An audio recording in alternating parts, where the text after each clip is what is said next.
au syndicat départemental d'énergie, soit au département. Et le fait de dire soit, enfin plus exactement ils disent ou, selon notre avocat, ça n'est pas suffisamment précis et ça ne définit pas à quelles conditions est-ce que la propriété peut être transférée d'une commune à un syndicat. Alors, si cette question prioritaire de constitutionnalité, notre avocat agréé auprès du Conseil d'État la retient, le Conseil d'État devra l'examiner. Et s'il estime que c'est une question sérieuse, il transférera au Conseil constitutionnel, qui, lui, va soit dire que la loi est tout à fait correcte, soit dire que la loi viole l'article 7 de la Déclaration universelle des droits de l'homme qui porte sur la propriété, sur le droit de propriété. Si c'est le cas, tous les jugements qui sont en instance seront paralysés en attendant que le Parlement vote une nouvelle loi, ce qui peut prendre à peu près 15-16 mois. Voilà. Voilà où on en est, et évidemment ça coûte cher, et ça veut dire... Ah, c'est lui, c'est moi. On a mis les deux courriers que tu as demandé à envoyer à tous les maires et aux députés. Oui, je veux bien en parler aussi. Après, alors ça, nous, notre action à Beauvais, elle porte uniquement sur la question de la propriété. Il y a beaucoup d'autres actions en justice en France qui portent sur d'autres plans, le plan de la santé, par exemple, le plan de la sécurité, incendie, etc. Et comme Enedis avait peur que nous gagnions au Conseil d'État, au lieu de venir poser des compteurs en fin 2019, ils se sont ramenés sur la commune il y a 2 mois à peu près. Et donc j'ai pris il y a 1 mois, pour essayer de gagner 1 an. Et ce qui fait que notre recours en Conseil d'État, il n'aurait plus servi à rien. Donc j'ai pris un arrêté, qui fait un très long arrêté, qui fait 11 pages. En général, ça n'existe pas, mais bon. Et je l'ai fait adresser par l'intermédiaire d'une centaine de collectifs et d'associations en France aux 35 000 maires, ainsi qu'aux députés et ainsi qu'aux sénateurs, et c'est transféré aussi à des centres de secours incendie, entre autres. Et je l'ai accompagné d'une lettre aux députés où j'attire l'attention sur une question de sécurité, mais on va sans doute y revenir tout à l'heure, qui est la question de la sécurité des biens et des personnes. Parce que le maire est responsable de la sécurité des biens et des personnes, donc le maire de Guipry-Messac, comme le maire de Guichen ou du Louteheul ou de toutes les communes de France. Et en fait, lorsque vous construisez une maison, par exemple, avant d'être accordé, vous devez faire passer le consuel. Il doit vérifier que le câblage, la section des câbles est conforme à la puissance qui sera délivrée, que l'installation électrique est conforme. Lorsque vous avez déjà votre maison ou votre appartement en tant que propriétaire ou en tant que locataire, si vous passez du compteur ancien au compteur Linky, vous branchez tel appareil, ça ne disjonctait pas. Par exemple, si vous aviez un abonnement à 6 kW, si j'anticipe, tu me dis, tu m'interromps parce que je suis archi bavard. Bon, dans la continuité, si par exemple vous avez un abonnement de 6 kW, 6 kVA on appelle ça aujourd'hui, avant vous aviez un disjoncteur dans la maison qui était réglé sur 30 ampères. Dès que vous dépassiez 30 ampères, parce que vous avez voulu mettre le sèche-linge en même temps que la machine à laver le linge, plus le micro-ondes, plus la télé, plus enfin tout ce qui est tous les trucs électriques, quoi. Et bien boum, dès que ça dépassait 30 ampères, pouf, dans le noir. Oh bah c'est pas grave, on va débrancher la radio, ça marche pas. Bon, on va débrancher la machine à laver. Bon, ça y est, on peut appuyer le disjoncteur, la lumière revient. On n'est pas dans le noir. Bon. Maintenant, quand vous êtes à 6 kW avec le nouveau compteur, le compteur Linky, l'ampérage ça ne coupe plus à 30 ampères, enfin ça ne coupe plus à 30 ampères, ça coupe à 23 ampères. Ben oui, ils ont un mode de calcul que tu vas sans doute présenter qui est complètement différent. Ça veut dire que, alors vous ne pouvez pas appeler Enedis évidemment, puisque si votre téléphone il marche avec l'électricité, c'est cuit. Il faudra attendre que ça revienne. Mais vous débranchez des trucs, après ça revient. Et vous dites à Enedis, c'est bizarre, avant ça disjonctait pas, avec votre sacré compteur, maintenant ça disjoncte. C'est normal. puisque l'ampérage est de 23 au lieu de 30. Et idem, si vous avez 9 kW ou 12 kW, qu'est-ce qu'on va vous dire? On va vous dire, ben, il faut changer d'abonnement. Vous passez de 6 à 9. Mais si vous passez de 6 à 9, vous avez une puissance qui est délivrée qui est supérieure. Et du coup, il faudrait vérifier que la section des câbles qui va du compteur jusqu'à votre installation, et il faudrait vérifier que tous vos appareillages électriques sont capables de supporter cette nouvelle puissance. Or, cette précaution qui est prise quand on construit une maison, et qui fait qu'on doit faire passer le consuel, elle disparaît lorsque on vous remplace votre compteur. Ils ne s'occupent pas de savoir et ils n'ont pas l'obligation, Enedis n'a pas l'obligation, ni ses sous-traitants comme Solution 30 ou Aria qui est en train d'imposer à Saint-Malo ou autre, ils n'ont pas cette obligation de vous demander si vous ne risquez pas un incendie parce qu'il y a une surchauffe, parce que la section des câbles est insuffisante.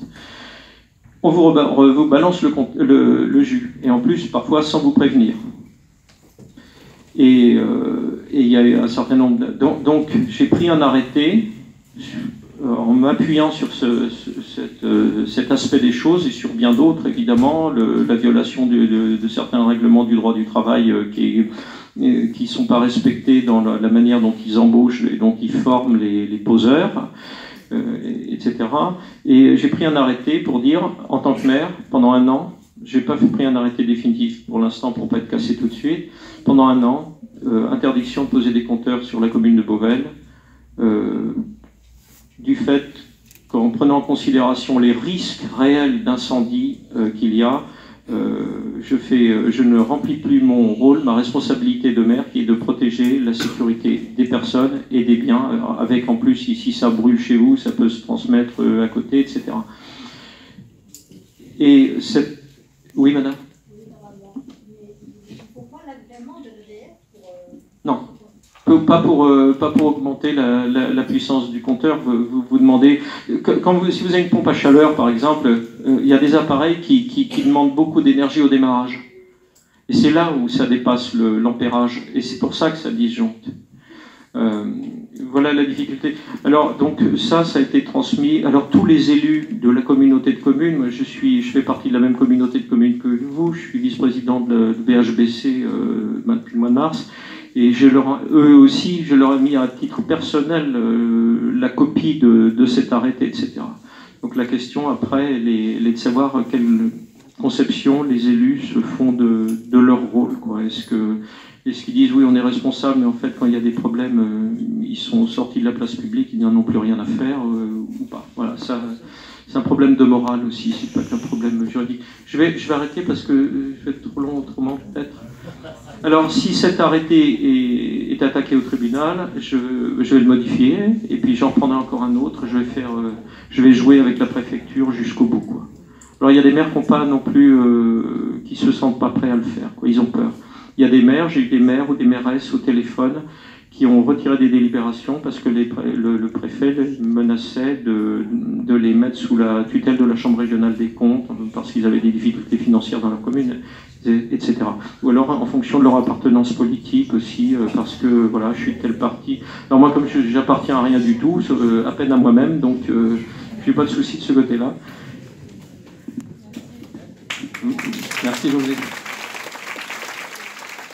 Son accent du midi, il panique pas du tout, mais à chaque fois qu'on lui casse quelque chose, hop, il refait autre chose. Et là, il a pris un arrêté, ce qui est quand même encourageant. Il vient de prendre un arrêté il y a un peu plus de 2 mois, justement sur cette question-là, en disant mais c'est pas juste, vous, votre compteur, il est à l'intérieur, donc on ne peut pas rentrer chez vous pour vous le changer. Parce que c'est même pas une violation des domiciles, c'est le fondement légal, c'est le respect de la vie privée. Donc on ne peut pas rentrer chez vous. Par contre, votre voisine, son compteur, il est en bordure de route, on va le changer. Et lui, il a pris un arrêté fondé sur l'article 1 de la Constitution, sur l'égalité des citoyens devant la loi. Et curieusement, la préfecture n'a pas attaqué. Alors il ne sait pas si c'est parce qu'ils ont laissé passer ça par inadvertance, mais je ne pense pas parce qu'il est quand même dans le viseur. Ou alors c'est parce que ça pose un vrai problème de légalité. Cette question-là, nous on la traite. Moi, j'ai adressé un courrier à tous mes administrés, qui a été repris par un certain nombre de communes de France. J'ai un courrier leur expliquant que la loi, elle impose bien à Enedis de poser des compteurs. La loi française, pas la loi européenne. La loi française, telle qu'elle décline et telle qu'elle renforce les réglementations européennes. Mais elle n'impose rien aux particuliers, à l'usager. Vous êtes complètement libre. On ne vous dit pas, vous devez prendre le nouveau compteur. Ça, c'est ce qu'ils vous disent. C'est ce que vous disent les poseurs. J'ai eu, par exemple, la société Aria qui pose en ce moment des compteurs à Saint-Malo. Je les ai eu au téléphone la semaine dernière. Et la dame, elle me dit, je ne m'étais pas présenté, elle me dit, ah, mais de toute façon, c'est obligatoire, vous ne pouvez pas refuser, la loi vous oblige. Et je lui ai précisé, mais madame, vous savez comme moi, alors je me suis présenté, du coup, ça l'a un petit peu refroidi, puis je lui ai dit, vous savez comme moi que ce que vous dites est faux. Que la loi n'impose de changer des compteurs qu'à la société Enedis, mais pas aux particuliers. Et elle m'a dit, oui, c'est vrai. Mais il vous bluffe. C'est ça qui est dangereux, c'est que il faut pas croire ce qu'on vous dit, quoi. Voilà. Donc Monsieur Bordallo, lui, il est tranquille pour l'instant dans sa commune et c'est un des rares arrêtés qui n'ont pas été attaqués. Mais il y a d'autres éléments dans son arrêté aussi concernant la sécurité incendie. Apparemment, il y a un arrêté aussi à Montreuil depuis le 23 mai, même genre en fonction de tout ce qui est aujourd'hui dit avec les incendies, les choses. Donc ils ont pris un arrêté aussi. Ouais. Alors par contre, il y a un jugement qui vient de tomber, il y a une semaine à peu près, qui est assez inquiétant. C'est qu'il y a quelqu'un qui a été mandaté pour barricader 4 compteurs à l'extérieur par des personnes et il s'est fait condamner à TVA comprise à 3 000 €. Donc là, il y a tout au niveau des collectifs en France, il y a toute une action de soutien, il va voir s'il fait un recours ou pas. D'ailleurs, Enedis elle-même n'a pas condamné, et c'est un juge de proximité, une juge de proximité qui a pris la décision, ce qui fait qu'il ne peut pas faire appel, il est obligé de passer directement en cassation. Enfin, c'est la procédure, et ça coûte assez cher parce qu'il faut des avocats agréés. Moi, ce que j'ai conseillé à mes concitoyens, c'est de faire comme moi, c'est-à-dire d'être libre, quoi. Donc s'ils veulent un compteur chez eux, qu'ils prennent un compteur chez eux.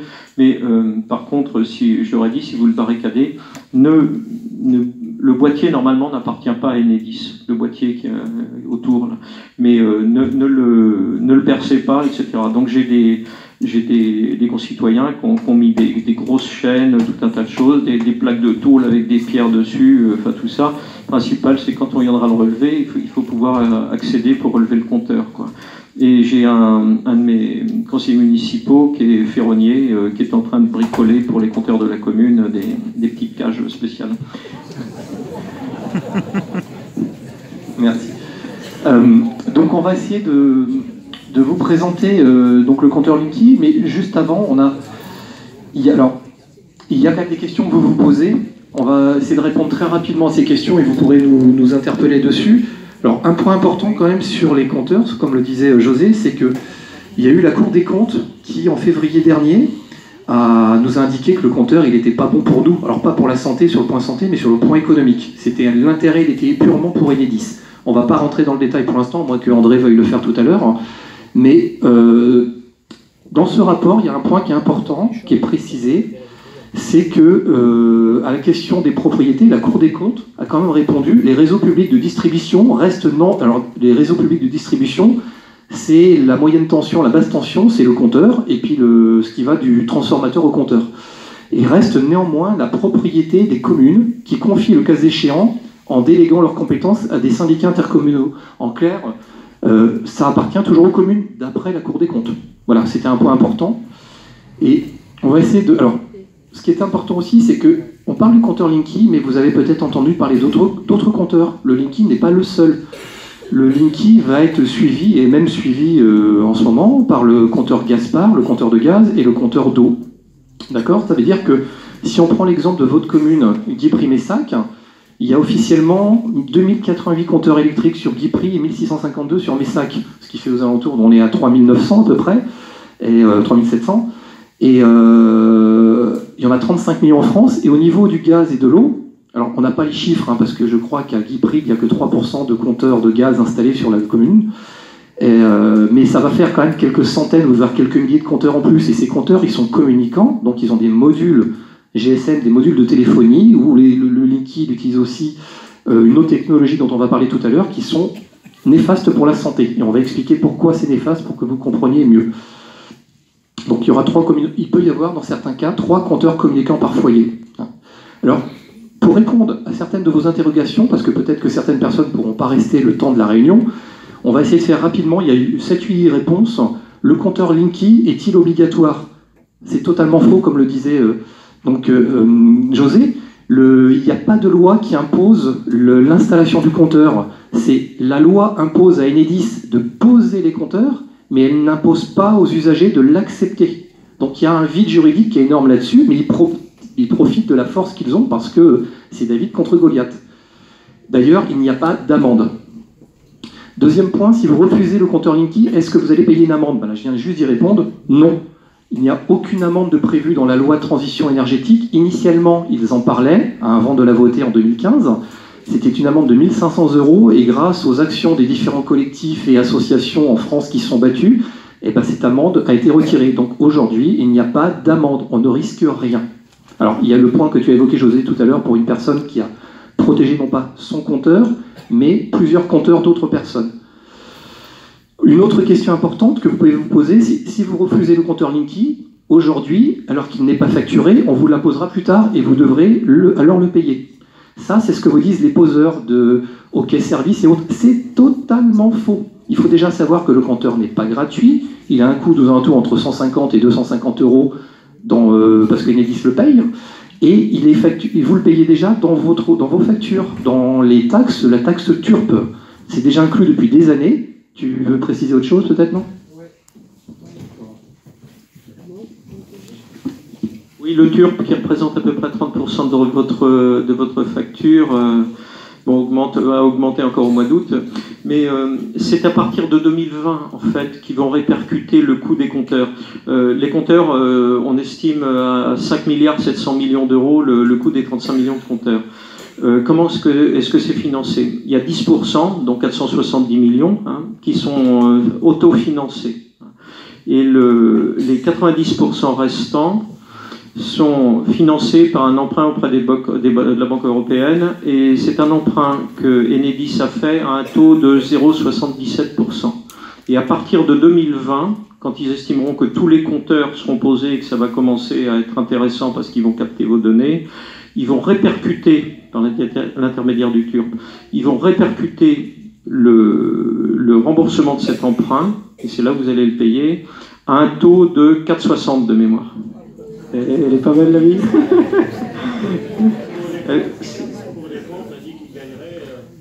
Au moins 500 millions. Oui, la Cour des comptes. Ce rapport de la Cour des comptes, alors vous le trouvez, par exemple, si vous tapez Beauvelle, vous tombez directement sur le site de Beauvelle, et vous avez des listes de liens Internet pour les incendies, et vous avez le rapport de la Cour des comptes, vous avez la Chambre économique le rapport de la Chambre économique de l'Assemblée nationale, etc., qui tous épinglent. Vous avez le jugement qui a été rendu contre Direct Energy, que vous avez vu tout à l'heure, parce qu'ils ont demandé à Enedis et obtenu le transfert de données de plusieurs centaines de milliers de clients. Vous en faites peut-être partie, sans le savoir. Et sans d'ailleurs d'autres condamnations qu'une obligation de se mettre aux normes dans les 3 mois pour Direct Energy. Donc vous avez tout ça dans le rapport de la Cour des comptes, et effectivement, ce qu'ils épinglent, c'est que financièrement, ça n'est intéressant que pour la société Enedis. Alors non seulement vous allez payer le compteur, non seulement vous avez, comme vous l'aimerez beaucoup parce qu'il a une belle couleur vert espérance, vous allez le repayer dans une dizaine d'années parce qu'il ne va pas durer plus longtemps, parce que les composants électroniques, qui sont d'ailleurs en partie fabriqués à l'étranger, qui représentent à peu près 70% du coût d'un compteur, seront obsolètes d'ici une dizaine d'années, voire moins. Mais en plus de ça, Enedis, comme c'est ce qu'on appelle de l'actif qui est immobilisé, Enedis est rétribué à hauteur de mémoire, je crois que ça doit être de 10 à 25% sur ces 5 milliards et quelques. Voilà, si vous voulez acheter des actions Enedis. Donc à cette question-là, non, le compteur vous le payez déjà, et si vous le refusez maintenant, vous ne le payerez pas plus tard. Déjà, la logique veut que Imaginez que vous refusez le compteur Linky, et enfin, vous n'avez pas de compteur Linky, votre compteur électrique tombe en panne maintenant. De toute façon, vous ne le payez pas le compteur. Donc ils viendront vous le changer par un compteur Linky, parce que maintenant il n'y a plus que ça. Donc on ne peut pas vous le faire payer. C'est compris dans les tarifs de l'électricité, ça fait partie de toutes les taxes que l'on paye. Une quatrième question importante, c'est si vous refusez le compteur Linky, vous devez payer une somme mensuelle pour la relève.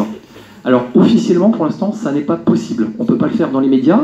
Alors par contre, il y a la commission de régulation de l'énergie en France qui gère, on va dire, les tarifs de l'énergie. Y songe, alors pour l'instant, pour répondre, donc c'est faux, elle y songe, mais elle ne peut légalement pas le faire avant une certaine période, c'est-à-dire avant la fin de la pause des compteurs, on va dire, même pas en 2020, c'est 2021 ou 2022, parce qu'ils ont un peu de retard. Pourquoi? Parce que avant de voir éventuellement, pour les gens qui ont refusé le compteur Linky, de facturer une relève, il faut savoir combien ça va coûter. Donc il faut qu'ils connaissent le nombre de personnes qui ont refusé, les coûts que ça reviendra, donc on ne peut pas déjà le faire maintenant. Un jour, peut-être que ça sera envisagé. Dans les médias, c'est pas le cas. Et puis le deuxième point, ce qu'on a découvert, alors je ne sais pas si on l'a ici, voilà, c'est sur les plaquettes Enedis. Alors je l'ai mis en bas, vous ne le voyez pas, c'est ici. Dans la composante annuelle du comptage, en clair, ce que vous payez dans vos relevés, vous avez des relevés. Donc vous payez déjà le relevé. La personne qui vient chez vous pour faire le relevé, vous le payez déjà. Donc on vous facturerait ça une deuxième fois, ce qui est quand même totalement anormal. Vous voyez un peu l'arnaque aussi. Hein. Une question importante que vous pouvez vous poser, c'est si vous refusez le compteur Linky, nous allons vous couper l'électricité. Alors là encore une fois, c'est faux. C'est faux, totalement faux. En France, on ne peut couper l'électricité à quelqu'un que s'il n'a pas payé ses factures, et ça doit passer par un juge normalement. Alors avec le Linky, comme le Linky se gère à distance, il est pilotable, il est arrivé récemment qu'une personne à qui Enedis souhaitait couper le courant, je ne sais pas si c'était passé dans une juridiction, en tous les cas ils avaient décidé de lui couper le courant. Ils peuvent le faire à distance parce que c'est pas comme les compteurs actuels où on vient, il y a un électricien qui vient qui coupe le courant. Là ils le font à distance, c'est un des problèmes, mais ils sont trompés de client. Ils ont coupé le courant à une autre personne. Voilà ce qui pourra arriver dans le futur. C'est l'informatique, c'est pas une science exacte. En fait, ce qui est arrivé à quelques personnes, c'est qu'ils ne coupent pas le courant, mais ils laissent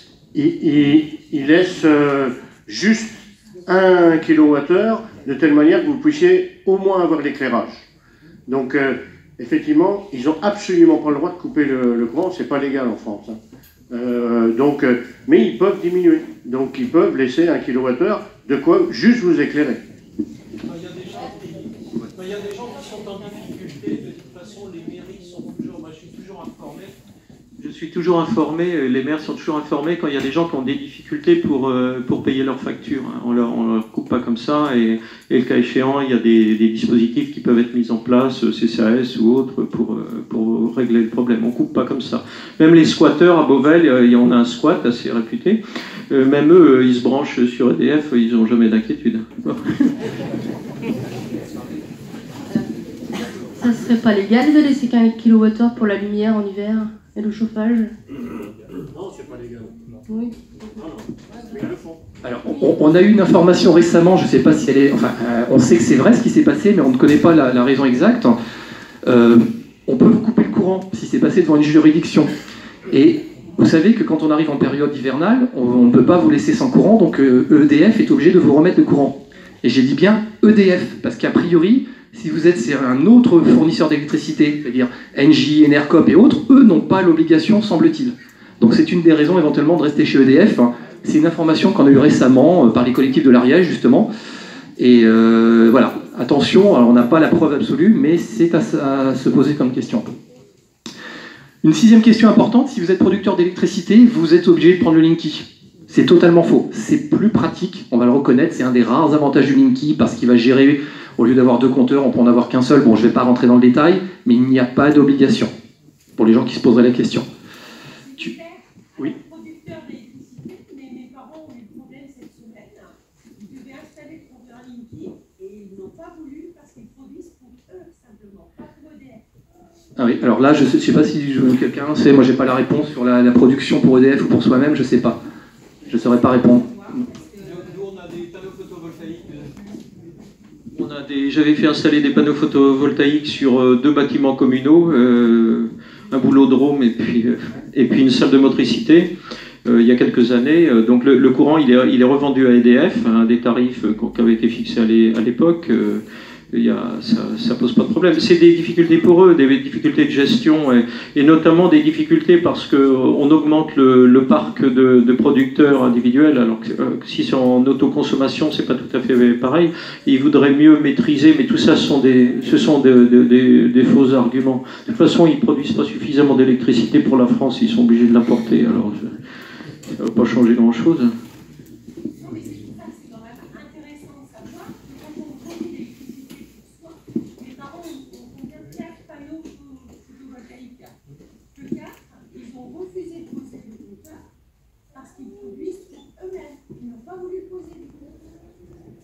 Il faut toujours chercher le fondement légal.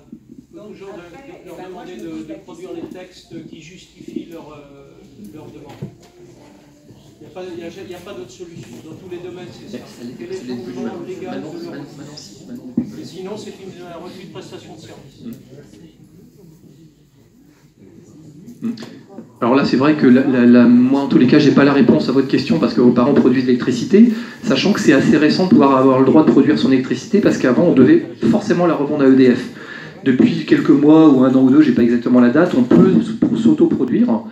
Et là, moi, en tous les cas, j'ai pas l'information ce qui est légal ou pas là-dessus.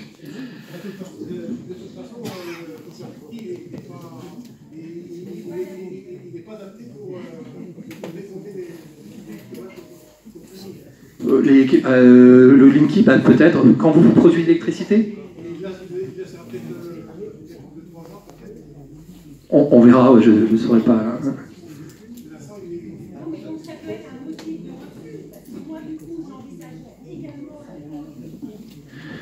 Le motif de refus, enfin limite, vous ne souhaitez pas le Linky, donc si le compteur est à l'intérieur, vous refusez, on va... Oui.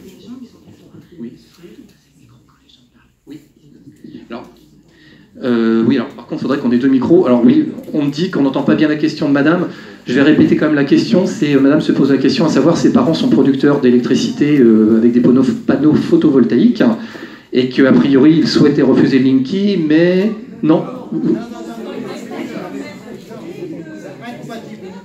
Attends, je vais vous le donner, ça va être plus simple, mais pas très pratique. Non, ça date d'hier, donc c'est pour ça que je tenais à le préciser.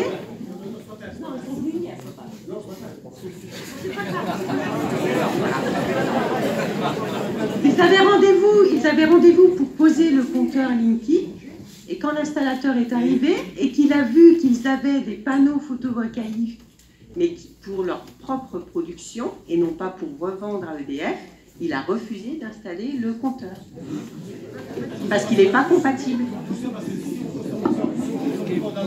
Non, je vais reprendre parce que là, je ne pense pas que ça soit la bonne raison. Au contraire, Enedis essaye de faire la promotion pour les producteurs d'électricité d'avoir le Linky. C'est un des arguments du Linky. Donc là, que lui ait refusé d'installer, je pense que c'est un installateur qui ne s'est pas senti compétent et qui s'est dit je ne sais pas comment brancher. Je pense que c'est plus lui qui s'est dit je me défile. Ah non, mais c'est clair, il n'y a pas de doute là-dessus. Hein. On va passer donc sur les dernières questions importantes qui peuvent vous intéresser. Donc les compteurs appartiennent à Enedis. Bon, on a répondu, hein, là, on a répondu non, ils n'appartiennent pas à Enedis parce que certains poseurs vous disent ils ne nous appartiennent pas les compteurs, ça on le sait qu'ils ne nous appartiennent pas, mais il y a toujours un débat là-dessus. Tu voulais me dire, je parle trop fort.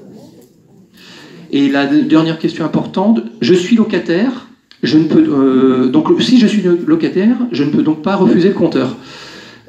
C'est pas une notion de locataire ou de propriétaire, il faut savoir que le compteur, votre interlocuteur, quand vous avez un compteur, c'est votre fournisseur d'énergie. Donc, c'est l'habitant de l'habitation. Donc, c'est celui qui paye la facture. Donc, vous êtes locataire ou propriétaire de la maison ou de l'appartement, c'est vous qui avez la possibilité de refuser ou non le compteur. Donc, c'est un problème pour ceux qui sont propriétaires et qui louent leur appartement, dont ils ne sont pas au courant si le locataire va accepter ou pas le compteur, alors qu'eux ne le souhaiteraient pas.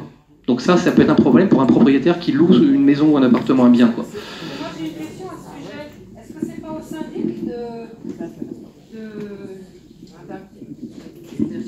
Oui, dans ce cas de figure, est-ce que ça ne serait pas au syndic de faire lors d'une réunion la demande et est-ce que ça se passe comment on appelle ça pardon Oui, si, mais ça se passe comment? C'est le dépassement des 50% des voix ou c'est le chorus qui l'emporte? Le problème quand on est locataire, c'est que souvent, dans un immeuble, on n'est pas locataire tout seul. Donc, si on veut éviter d'avoir le Linky, il faut s'entendre. Si on ne s'entend pas, ça ne peut pas marcher. Donc déjà, il faut s'entendre à plusieurs locataires et demander au syndic de ne pas faire poser les compteurs Linky. C'est le seul moyen qu'on a de ne pas avoir à plusieurs dans un immeuble, hein, en termes de propriétaire ou locataire, les deux. Hein. Les deux. Parce que si vous êtes propriétaire de l'appartement, il n'y a pas de problème. Si vous êtes locataire, c'est vous qui êtes en relation avec Enedis. Parce que c'est vous qui payez la facture, enfin Enedis avec EDF, Engie ou autre. Parce que c'est vous qui payez la facture, donc c'est à vous qu'on viendra voir pour changer éventuellement le compteur. C'est là où on a eu une arnaque de Direct Energy qui a été épinglée par la CNIL. C'est qu'eux, ils téléphonaient aux propriétaires et ils leur disaient voilà, il va falloir changer votre compteur, etc., pour pouvoir bénéficier de je ne sais quoi, etc. Est-ce que vous êtes d'accord? Ils prenaient les accords purement verbaux. Les gens, ils disaient oui, alors que donc ils répondaient à la place de l'usager. Et donc Direct Energy a été condamné parce qu'il ne s'adressait pas à l'usager et parce que pour obtenir un consentement aussi pour le transfert des données personnelles qui sont prises par la relève de la courbe de charge, eh bien, enfin, dont on va peut-être parler tout à l'heure, eh bien, il fallait un consentement express et pas un consentement verbal comme ça à distance au téléphone, quoi. J'ai interrogé le responsable dans une réunion à Sainte-Marie-de-Redon il y a quelques mois, le responsable départemental d'Enedis en lui disant mais monsieur, quand Direct Energy vous a demandé de transférer les données de centaines de milliers, les données personnelles de centaines de milliers de clients, vous l'avez fait. Il l'a reconnu. Et les gens dans la salle n'étaient pas contents. J'ai dit, mais il a parfaitement le droit de le faire, puisque ça n'est pas à Enedis de vérifier qu'il y a une autorisation des usagers de transférer leurs données personnelles. C'est à la société qui le demande, comme par exemple Direct Energy, de pouvoir le prouver. Donc dans tous les cas, Enedis dégage sa responsabilité. C'est d'ailleurs pourquoi Enedis n'a pas été condamné par la CNIL, mais uniquement Direct Energy. Le système de responsabilité est très très bien fait et permet à Enedis de se dégager de beaucoup de responsabilités, y compris en cas d'incendie. Ah mais non, c'est les câbles, l'incendie, c'est dans votre maison que ça a pris, c'est vos câbles. Hein. Alors évidemment, ça s'est communiqué au compteur, mais le compteur, lui, il brûle pas autrement. Oui, c'est toujours le même type d'argument. Et puis de toute façon, les choses sont enlevées avant que les experts passent, et puis voilà.